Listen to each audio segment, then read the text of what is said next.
Hey Waukesha students, now that you're using your iPad for all sorts of learning activities virtually, you may be using Notability a lot more. And so today in Waukesha's Quick Tip, we're going to show you how to write more neatly and smaller inside of documents in Notability.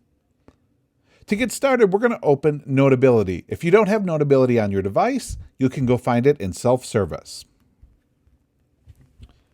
I happen to have my note already up and ready to go here, but if you need to, you can open your note up. I'm going to start by selecting my pencil,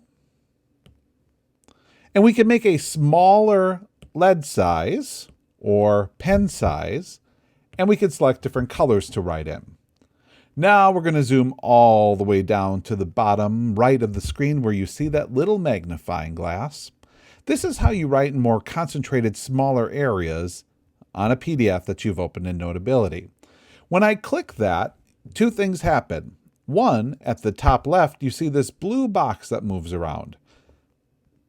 And on the bottom of that screen, you can see that I've got a much more zoomed in view that I can move and magnify to.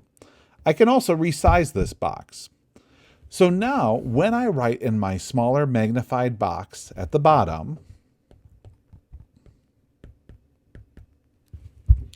you can see that I write much more neatly and clearly in small spaces. Want to write even smaller? Shrink your box up, and you can write smaller. So using that plus button, and I can toggle back out of it, using that plus button, I can write neat, tight spaces really quickly in Notability. So that's today's Waukesha Tech Tip.